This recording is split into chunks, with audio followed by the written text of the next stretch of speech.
did many people know that there's a very vibrant and active science fiction community actually active in the Netherlands. So the Amsterdam Culture Group wanted to introduce you to some of the very much live and very much writing, very interesting authors. There's 3 authors today instead of 4. You were promised 4, but unfortunately one had to cancel due to circumstances. But still, we are very, very happy today to be joined by, first, Mike Jansen. He's sitting over there. Give him a round of applause. After that, we'll have Anaid Haen. She's sitting over there. Give her a round of applause. Yes, and then at the back there's Floris, Kleijne. Give her a round of applause too. So what we're going to do first is we're going to read from their work. So we're going to hear what they actually write about and what their work is all about. So it's going to be very interesting. After each reader, there's time for some short questions about the work, like how did you come up with this brilliant idea and stuff like that, and that's the idea. And then afterwards we'll have a panel discussion with the 3 of them, and we'll talk about Dutch sci-fi, how it goes, how it's working, what the Dutch scene actually is looking like, and how it works to also actually start publishing in English, because many of these authors publish in English. So we'll have a short panel discussion also, and I think somewhere about 5:30 we'll be finished, and then we can have even more beer. But you're already drinking beer, that's good. So, without further ado, I'd like to have a warm welcome for the first author. And let me just check the card, because I think you were an editor at the Verschijnsel anthologies. Correct. That's one thing. So Verschijnsel, for those of you who don't know, is one of the biggest publishers for Dutch science fiction. And I think you've edited for 2-3 times, or how much did you edit it? About 30 books. 30 books, that's a lot. And you also won the first prize at Fantastels, which is a competition for fantasy. Yep. So, well, actually, it's interesting, all these authors, they've been publishing already for 20-30 years. So they're already very much established authors. 2012-2013, you won the Baarn Cultural Festival, I think also. Correct. Yeah, and in 1991 even, you won the prize for Best New Author. Yeah, exactly, that's the one. All right, so give him a round of applause. Mike Jansen, well done already.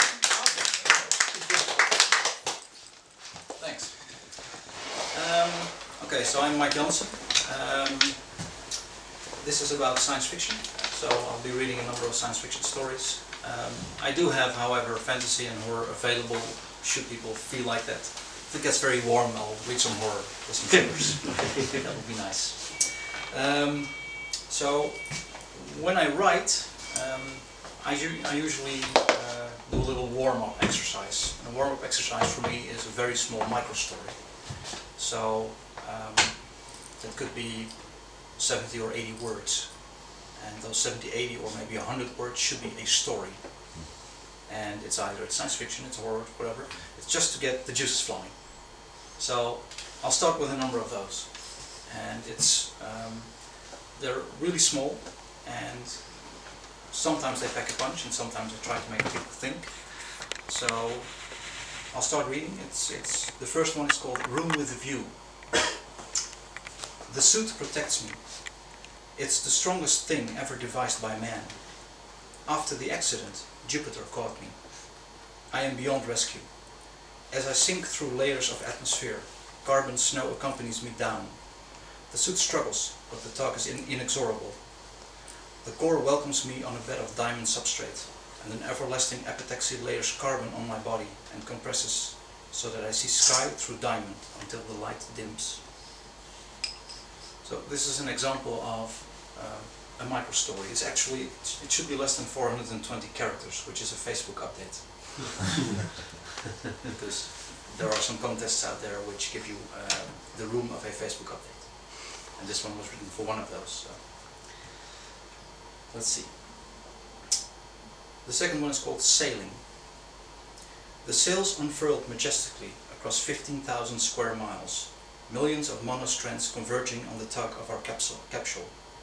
Solar wind propelled us slowly, increasing G's towards our destination light years away. Terraforming robots prepared for our arrival in 60 years. 6 months out, a transitional flow from a dead nova tripled our speed. We would get there fast, but have no planet to sustain us. Which is very annoying, of course. This is horror. Okay, this one is a bit closer to home. Monoplane. You know what a monoplane is? Double deckers and monoplanes. Monoplanes. The game calls forth 2 monoplanes, faster than our regular biplanes. but also trickier. My ghostly plane scores its first hit on the enemy's fuselage, and in the real world I see my opponent frown. She's good. She's really good. She spins and rolls and loops until she fires rounds through my tail. My hands are jolted as my plane explodes. She smiles, and I smile back. Best of 900? She asks. A slaughter coin. Okay. Let's see, what have we here? Okay, this one's called, this is the last very short one that I'll do. It's called heliography. Heliography is the study of the sun. Something's brewing out there, I'm sure of it, said the researcher. He looked again at the graphs of the solar cycles of the Milky Way of the past 5,000 years. No one would listen, and the researcher finally gave up and retreated to a nice place on the beach where he could watch the stars. That night a few stopped shining. All following nights, more of them just vanished. Okay, now for a little longer story. Which one are we going to take? Sometimes I write stuff that's a crossover between fantasy, horror, science fiction, and whatever. Not sure if I should read one of those. But, do some real science fiction here. Okay, this is actually, it's a travel story. It's visiting a wonderful place. The story is called Amnur. The first glimpse of the ruins of Amnur always brought sighs of wonderment. Noah observed the tourists with hardly concealed contempt. He carefully chose the time of day to reach the maximum effect of the first rays of the blue sun, as they hit the deep black monoliths that arose like twisted, rotten teeth, several hundred yards from the white salt rock of the plateau.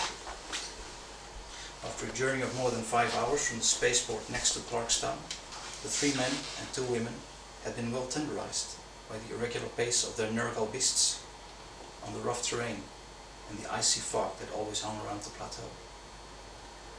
The purpose of Amnur is, like the place itself, still shrouded in fog, Noah said as he dismounted near the entrance of the structure. The columns are irregularly shaped, but quite obviously artificial. It is not known if the forefathers of the local population were involved in its creation. We do not know if they ever reached the required level of intelligence or technology to even envision the architectural brilliance that the builders obviously had. Noah walked beneath an arch of grey granite that seemed to float on countless red crystal wires that grew from the black walls. The tourists trudged along after him. They soon forgot the pain of their journey in the mesmerizing display of light and color and the warm, inviting glow that seemed to emanate from the walls themselves. The passages beneath Amnur have never been fully mapped. Even with our advanced technology, building a similar construction might take a human lifetime, or more. The origin of the lights is unknown, although there are some unconfirmed speculations. Noah described the arches and tunnels and bridges and gates that together formed the bizarre maze of Amnur, and the tourists listened carefully, each with their personal ARPEX sensor array at the ready. A long stairway, 1,202 night-black steps veined with red crystal, leads us down to the central chambers, many hundreds of yards beneath our feet. This stairway, a dark hall, appeared before the group and fascinated the tourists peeked down over the edge. The view was spectacular, as if a dark pupil was surrounded by a spiral of glowing red veins, and the tourists again sighed with appreciation and wonderment. The descent took more than half an hour, and Noah carefully counted the steps. The central hall was no less impressive than the rest of Amnur, and the tourists never noticed the guide's slight hesitation as he stepped down from the stairway. The group of people stood still, overwhelmed by the grandeur of their surroundings, the subtly changing lights over vistas of green and red and ochre and blue. "Can you tell us about the curse?" asked the eldest of the 3 men, a well-to-do 50-something who had introduced himself as Bryce Marsden. Noah smiled mysteriously. "There are rumors of disappearances, ones that undoubtedly you have been told, in Clarkstown." Bryce Marsden nodded and grinned. "Were you told about the passages that move? The feeling that some people have of being watched? The new arches and bridges that sometimes appear out of nowhere? The refusal of all pack animals to even come close to this place? except those vile carrion eating beasts that we had to ride on all the way here? No need to try scaring us, Bryce Marston said. We have faced tougher challenges. His fellow travelers nodded their agreement. Noah looked at each of the tourists, serious and slightly sinister. Then he laughed joyfully. Amnur is a strange place that does strange things to people. It's mysterious, impressive, and above all, very beautiful. I dare admit, I've grown very fond of the place in the past years. He waved the tourists further into the tunnels that spread out from the central hall. Of course, I have developed my own theories in the 2000 years that I have been a guide here. I think that Amnur was never built by anyone. It came into existence like a living being that grows and develops, but so different that we cannot understand how it lives or if it acts with purpose. The tourists listened to his words breathlessly, while subtle blinking lights all around them gave the impression of a moving star-filled sky. Noah released the 5 Nurgle beasts below the fog level of the plateau. Untrustworthy and vile creatures they were, that were known to bite their rights or to suddenly bolt, mostly in awkward or even dangerous places. No one would think twice of a bunch of tourists that went out on such beasts, got lost and died. On his way back to Clarkstown, he looked back often, with longing and desire. So,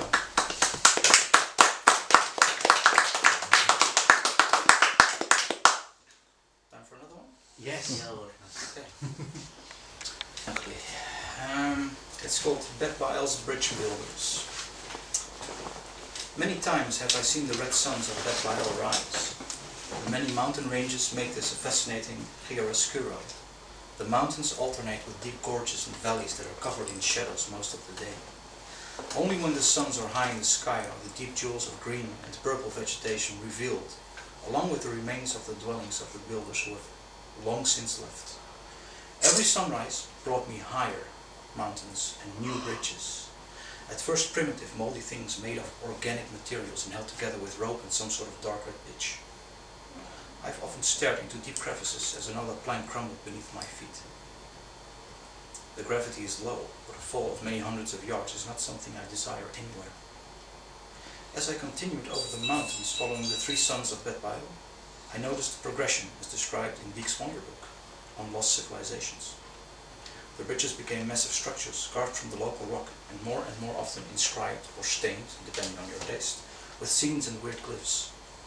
And always there was the next mountain to climb, the next bridge to build, regardless of the weather, rain or wind, which can howl through the gorges with hurricane force, as I can testify.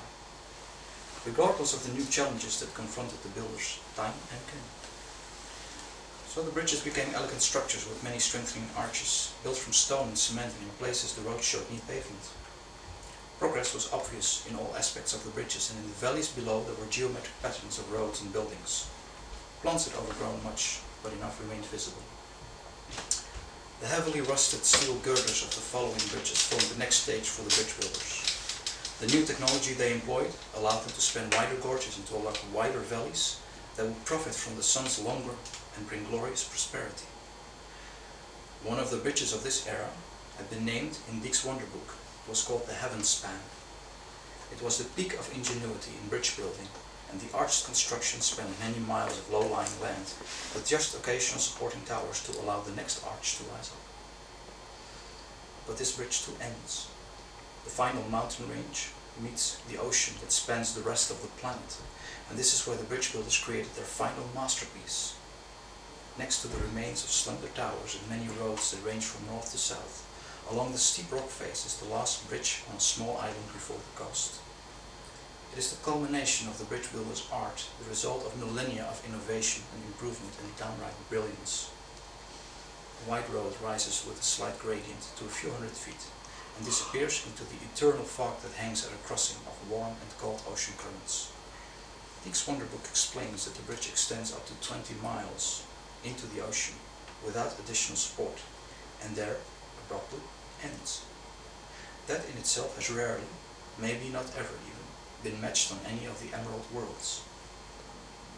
Standing at the end of the world, I feel sadness, compassion for the race that so long ago conquered every obstacle until they met this final, greatest challenge of all. They tried that which had served them well, applying all their knowledge and experience of many millennia, and they failed. At the highest point of the mountain range, I have a clear view of the expanse of the last ridge, a straight line that fades and disappears in the softly roiling sea fog. The ocean air is fresh, and the view is magnificent.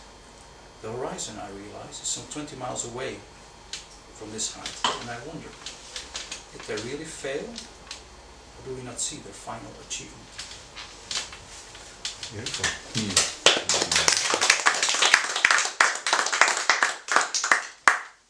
More? Yes. Good. Keep an eye on the time. That's my job. You're doing fantastic. Okay. Yeah. Okay. This story is called Cochrane, New Ontario.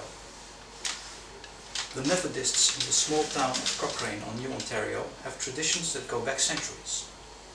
Separated from the rest of the world by their luscious gold and purple prairies, many miles without roads, rugged terrain, and finally a barrier of terrifying meccas that guarded the borders of Cochrane territory, this community grew its food and tended to its cattle, all in utter peace and quiet.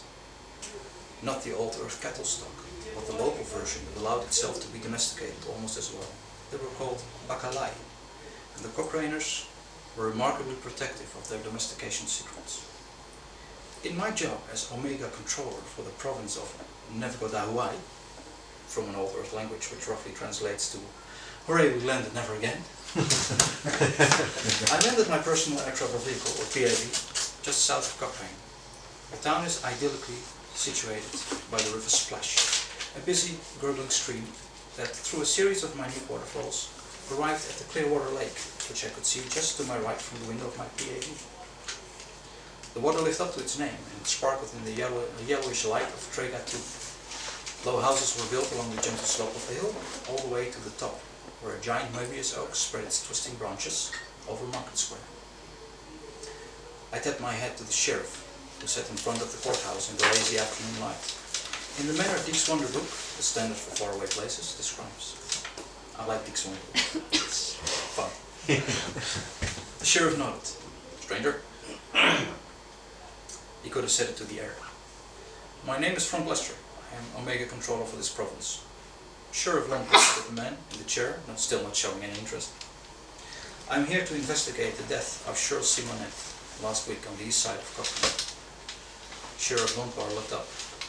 The look in his clear blue eyes was blunt and superficial. "She walked the forbidden zone. The Meccas don't know the difference between intruders and good folk." "Yes, well, they can be programmed very thoroughly in that respect, actually. What I am here for are the final words of Shirl." The sheriff sat straight, suddenly interested. "She was alive?" "Barely. Enough to tell things to her rescuers." The sheriff held his head at an angle, as if listening to something. Then he growled, "Figments of a sick mind, controller. You already know what I have to say. Let me tell you that Shirl had been hallucinating of late." His story was plausible. Shirl Simonet's story indeed bordered on the insane. Frank walked through the town, stared by the locals, pale faces underneath white-brimmed hats and dark, archaic clothes. The view of his first bacalai bull was frightening, not so much for the dangerous-looking horns of the creature that crowned its head and that extended across its back, also not for the claws with needle-like nails, but mostly for the piercing, knowing look in the big green eyes of the animal. He stared at the bull curiously until it retreated into the grass that was as tall as a man. "I understand you will be staying the night," the sheriff spoke behind Frank, while the latter stared at the remains of his PAV. Something had torn the craft to pieces and spread all the parts across the field. "What caused this?" Frank asked. "Localized tornado. Happens all the time here. Let me take you to the saloon. They have rooms available. We rarely get visitors, but I assure you, you are most welcome, so I've been given to understand." The sheriff walked ahead of him up the hill toward Market Square. The night lit up, and Frank Lester sat up straight in bed. The next moment his mind was flooded with images of the surroundings of Cochrane. The fields filled with grass, gold and purple, but with a rich sheen that he had not seen before. The Mobius oak looked like a friendly green radiating wellspring of happiness. The penetrating noise of the waterfalls turned bright and clear and wholesome, almost hypnotic. Slowly, Frank felt his mind drift away on a sea of blissful oblivion. 1 week later, Frank Lester sent a report to HQ, through the radio, together with his resignation. Jules Anaid, he concluded, was obviously a disturbed person, and nothing out of the ordinary was going on in Cochrane. Satisfied, he left the radio post, and his bacalai led him away.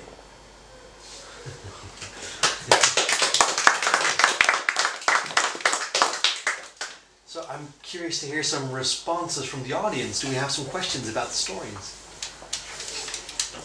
No questions. No? Go ahead, sir. Mike, can you describe where your ideas come from? Is there an author that you kinds of readings you do, or? I have several authors that I really enjoy, and those would be Glenn Cook. Probably you don't know about him, but he writes epic dark fantasy, and I like that kind of stuff, so that's pretty interesting. Ian Banks is very important for me. Was very important. Yeah, it was very important. Well, he still is very important. I mean, his work lives on. Werner Vinch is very important.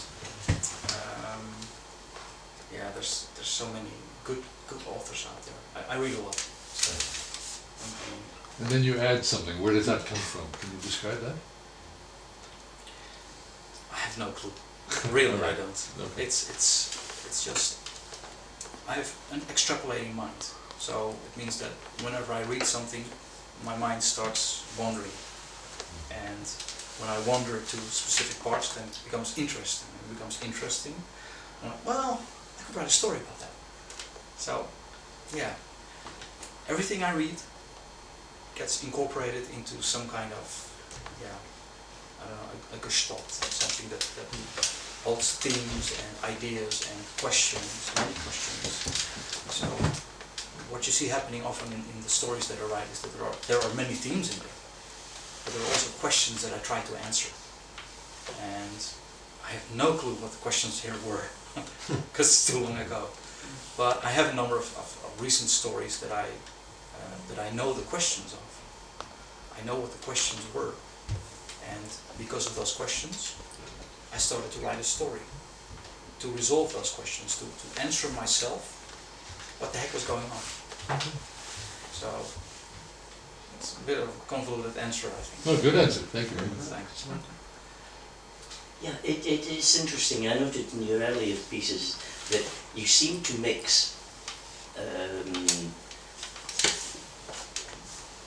old ideas and new ideas. Correct. It was very obvious in that last piece. I had views of John Wayne as the sheriff and all the rest of it. Do you do that deliberately? Mix that then type of idea? Yeah, Yeah. for the simple reason that Okay. it's a reference. So we all have references in our minds. We all have ideas on how the world works. And there's kind of a consensus on how it works, apparently. So you know about John Wayne, you know about, I remember the Fantastos contest, where my story was identified as having been written on the music of Ennio Morricone. Oh, yes. Yeah. And the jury was correct. That was exactly what happened. So it's a frame of reference, and that frame of reference is something that you can use. It's a gimmick, of course. You use it as a frame of reference to introduce new elements and new themes. And the end result is that you get something that's, on one hand, very familiar. On the other hand, it tries to pull your mind a different way. So that's how I write my stories. More questions?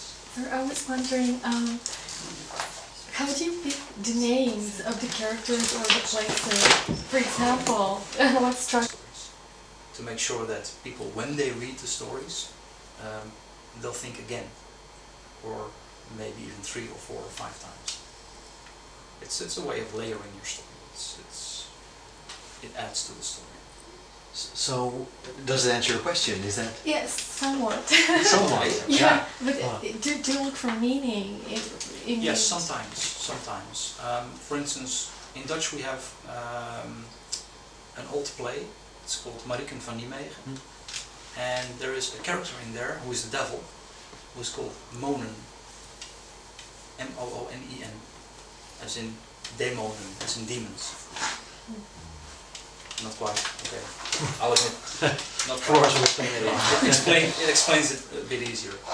Anyway, the Monen character is something that you may find in my work. There's someone called Monen there. How many people know that this is the devil? And is it the devil?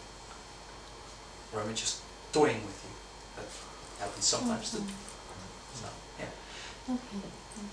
So there's often meaning in names, yeah. Names of people, names of places. Just wrote a story for an English anthology, which is about trains. It's a train anthology. And in that story I have a number of places, a number of locations that have specific names. And the editor asked me, this sounds so familiar. What have you done? Why is this so familiar to me? I'm like, well, you know about the American Midwest. And you know about the type of names that are being used in the American Midwest. But you also know that there are Indian names in there, like Milwaukee. It's an Indian name. But you'll also find British names, like, in this case, Kensington, which is a very British name. And the funny thing is that if you walk around in the American Midwest, you'll find stations that are named Kensington Station. And you'll find locations that are called Milwaukee or some form of that. So some of the locations in that story were something like Milwaukee and Kensington Station. And that makes it very familiar for people because they understand that there is a certain locality to the story. So yeah, names do have a meaning, and sometimes that meaning is a lot deeper than you may expect. So you're right there. I'd like to end it here. If we have more questions, we have the panel discussion on the end, but we also have more authors to get to. So, Mike Jansen, give him a round of applause. Thank you very much. Thank you. And keep your questions because they're going to be approachable all day long, so that's nice. And now it's time to turn to our second author. She's the 8-time winner of the Pure Fantasy Award. She is the 2010 Unleash Award winner, and she just published a book, unfortunately in Dutch, it's called Vraag op het spoor. But it's a doorstopper book full of 40 short stories, and it's a bestseller already. She just published it and it's garnering great reviews everywhere, I see on the internet. So people are very much happy with her. She's a great writer. Give her a round of applause. Anaid, Haen. Just one story for you, but it will last 12 minutes. Awesome. I think, perhaps 13. As needed. Slowly Cinda sinks into her rock jelly bed. It closes around her like non-stick blue syrup. Massage lower back and temples, rocker. The bed increases the pressure at the desired spots. Neck and shoulders. She just managed to hold back the word please. It's bad enough she gave the bed a name. The sight of the tangle of spaceship that is Congo boosts her heart rate. Would Ethan be there? Just in front of her, a puller rises up, 100 ships tethered behind it. She navigates the Niobe to the sunny side of the conglomerate and stops her there, enjoying the sight of arriving and departing ships which constantly change the appearance and composition of the artificial planet. It almost feels like home. The interception capsule shoots towards her from Congo to collect her contribution. Fortunately, she still has enough bales of white flour in the hold to buy 3 24 hours. It doesn't get any better than her white flour. Ethan isn't here. She only gets funny, vulgar reactions to her call on the center com. There are enough men, but they're not Ethan. She doesn't feel like another one, even though she tells herself she is as free as a butterfly. Pissed off with her 3 costly 24 hours, Cinda strolls through Congo's core. A holo of a woman on a rock jelly bed attracts her attention. She seems so happy in her moving bed. Never alone again, says the standard voice. All your needs fulfilled. You're joking, she says. Worth every penny, the hunchbacked seller says. He points his thumb towards his back. I've got one myself. That may be so, but I can't afford this. The man looks around. There is another way to get it. 2 days and the remainder of the white flour pourer but an illegal copy of the Needs program richer, Cindy skips back to the Niobe. She must leave immediately. For Ethan, she leaves a message. I want you, heading for chalk. Cinda. Tired? Rocco flows over her body, leaving only her face uncovered. She closes her eyes and lets his murmuring increased tension in the musculi temporoparietalis, subscapularis and sacrolibalaris and massas come over her. Perhaps she should switch off the latter. Yeah, I'm tired. She doesn't have to confirm it. Rocco is completely tuned into her moods and needs. Still, she does. It feels as if she has company. On chalk, she's allowed to dock, providing she immediately reports to interception. You're early. An official with a center parting in his hair glances over her papers and gives them back across his desk. 24 hours. Cinda laughs. Again 2 days extra. The load of dry digitalis will barely cover the costs. The official looks at her from head to toe. I could speed it up. He licks his lower lip and gestures with his eyebrows at the door behind him. 15 minutes and you're through. What? Cinda bends over his desk, immediately activating the protective screen. Part of her hair crackles and falls down on the other side of the screen, like wisps of dark rain. With a dirty look, the official wipes the hair away. That will be 24 hours. We'll take the fee off your load. 24 hours docked to chalk is worse than visiting her mother. In her misery, Cinda changes bits of Rocco's software. She connects the bed to the Niobe's interface. Present? Its voice echoes throughout the ship. It sounds tinny, like those old Polygon movies her mother loves to watch. She wipes away the tears. She should not think of her mother. If that woman hadn't been so stupid to join that costly cult, Cinda would now be with Ethan instead of waiting at chalk to unload heart rhythm meds. I'm here, Rocco. A cruiser docks next to the Niobe, rather carelessly. Cinda hears the hulls cracking and cringes. The sound cuts through her like a knife. With a bang, she opens her comm screen to give the cruiser pilot a piece of her mind. Cin, is that you? Ethan! She pushes her hair into shape.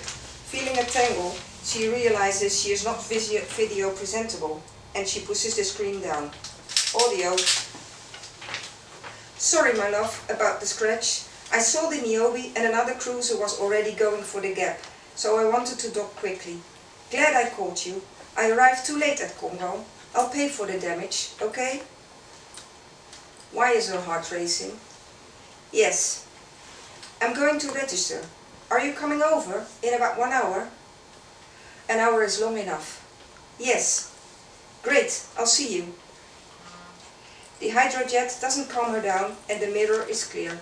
Too much hair in places it shouldn't be and too little padding where it should. She's getting old. Tense?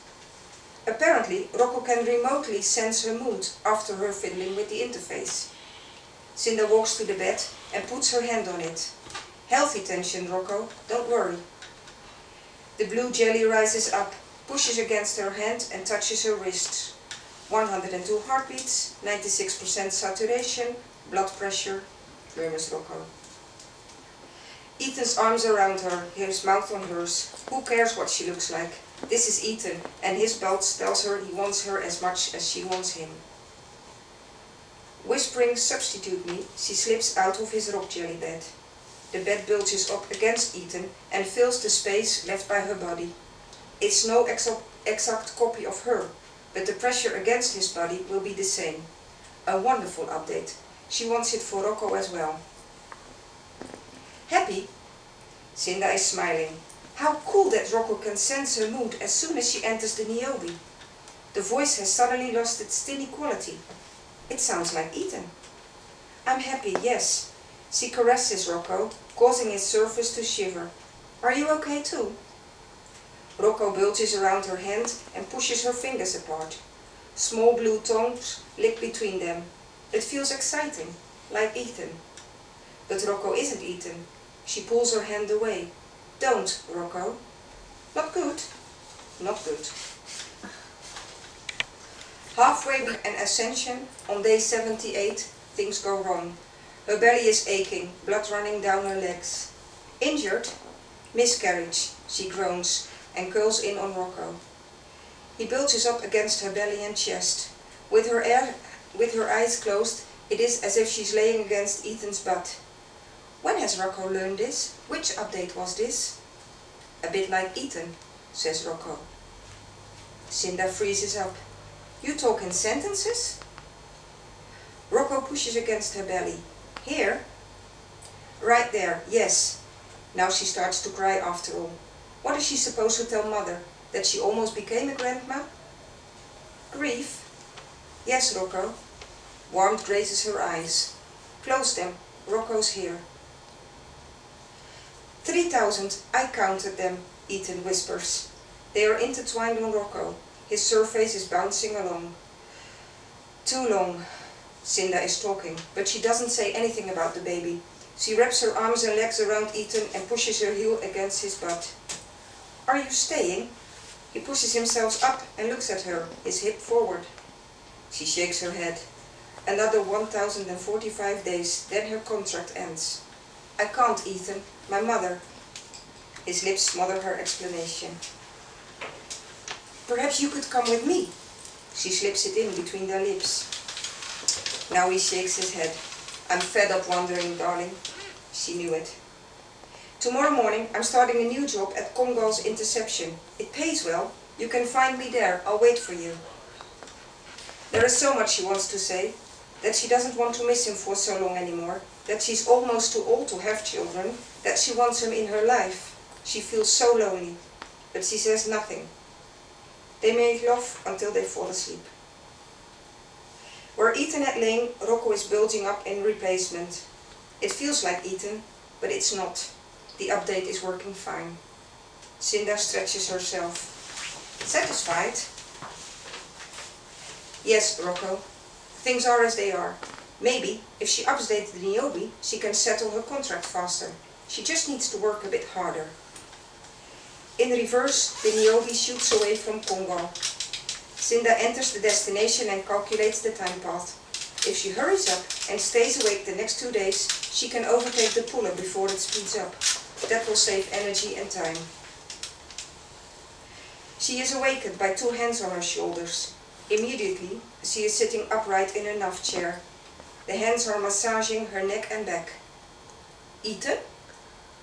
Almost, his voice sounds from the interface. Slowly she turns. It is Ethan. His eyes are staring blindly ahead. His mouth is frozen in a grimace. He's dead. He is surrounded by a solid, yet soft and warm blue jelly coat. All right now? Asked Rocco.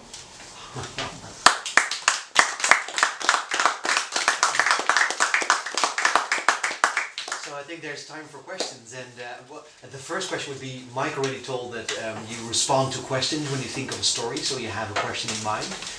What is the question this story answers? And I think we can kind of guess. I wanted to write a story about a wish that bounced back. And I think that it's not only wish, technique around us does that sometimes already. So that is, that was the original thought, and then I had to find something what would turn that into people, because I like to write about people. To make it more realistic. Yeah. Yeah. Wow. Fascinating story. Any questions by anyone? I love your imagination, the blue jelly, that blew me away. It's not a question, it's a comment. You liked it? Yeah. That's good to hear, thank you. Yeah. Okay. Yes, sir. Yes, please. Yeah, no, it's, again, what fascinates me is the transformation, how you start with a wish, is really the idea, Yeah, and then you've got to put people into it. yeah. How does that work for you? Well, Where do you find the people? In a lot of my stories, things happen that have happened to me, or to somebody I know, or to, so I relate things. I love my boyfriend to be in front of me and to lepeltje, what is it called? Spooning. To spoon. Yeah. If you lay in the bed. So this is what happens there. And then why it is a bed, I don't know. That came up when I was writing it, but I wanted it something to really to do something to her that is so devastating, but the bed completely fulfills her needs. She wants Ethan to be there, and the bed makes sure he will be there forever. And so Yeah, bed makes it intimate. yeah, It's very intimate. Yeah. So gets closer to you. but how the process exactly works, I don't know. I just told Daniel that I ask myself questions if I have an idea. So who is she? Why is she alone in space and traveling? That's because she has a lot of debts she has to pay. She has to work hard. So, and from there, this came. So. You have no personal experience for blue jelly. But that's where you were going. No, sorry. I wish a bed like that really existed, Yeah. because I think it would be. But there are massage chairs already. I mean, you can Not program them the for same. certain parts. Not the same. Not as this. Yet. Yet, still, I think, yeah.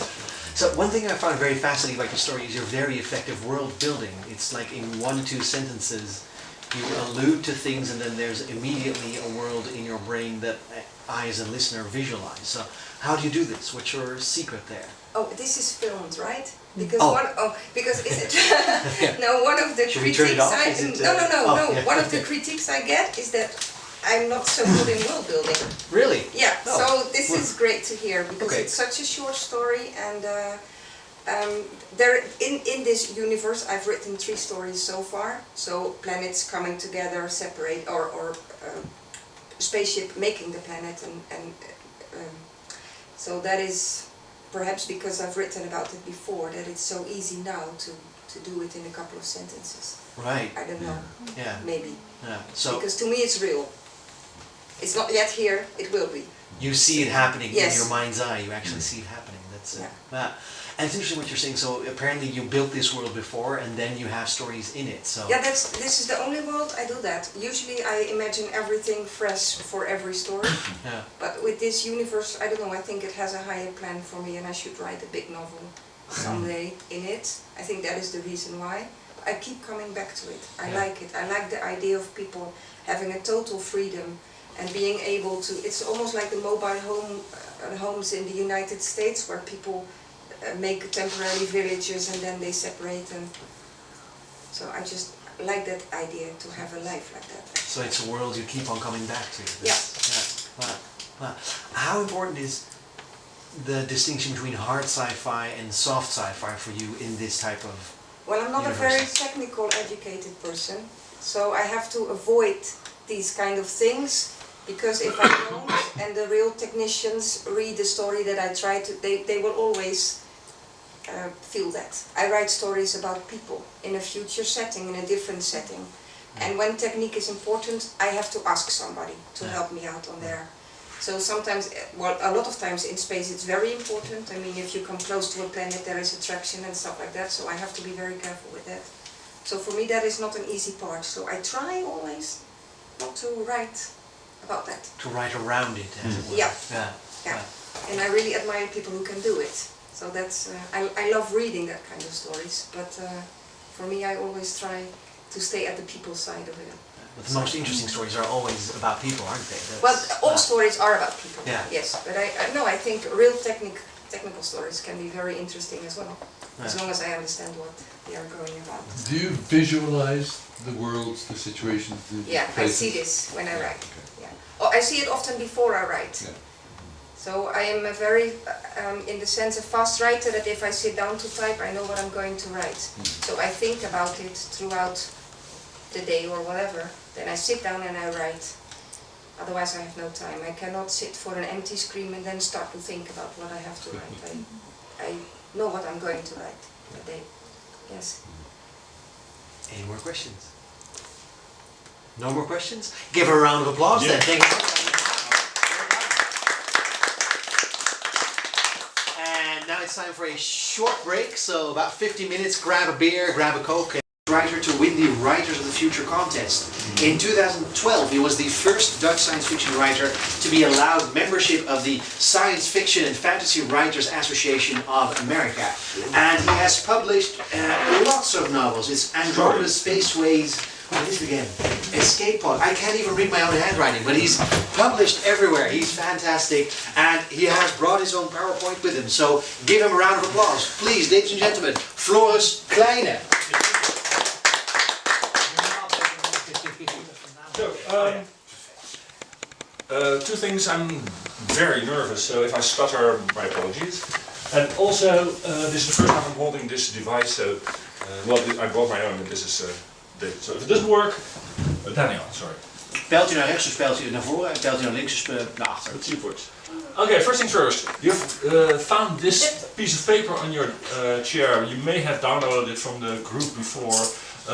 If you haven't read it by now, just put it aside. You're not going to read it while I'm talking, of course. It gives some background to the story, which I will repeat now very briefly. There was an anthology published in 2010.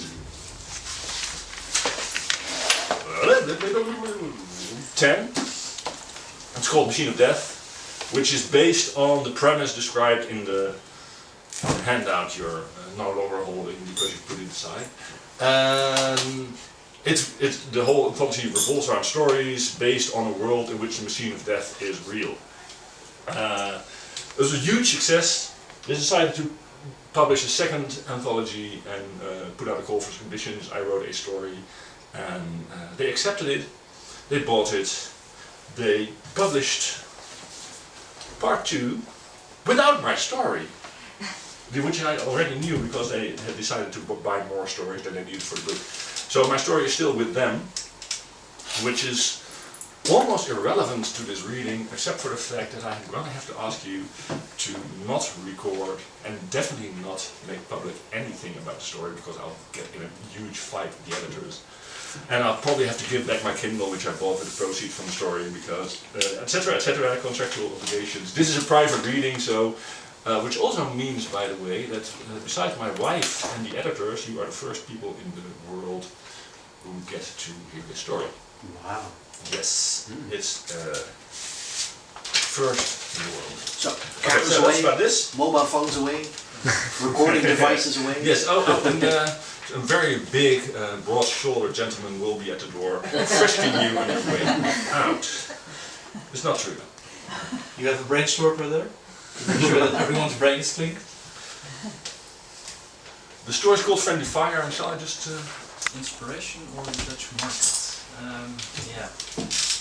Well, let's start with sci-fi in general first, and then Yeah. edge into what the Dutch sci-fi scene is actually like. Okay, so I've always read science fiction, fantasy, and whatever since I was about 6.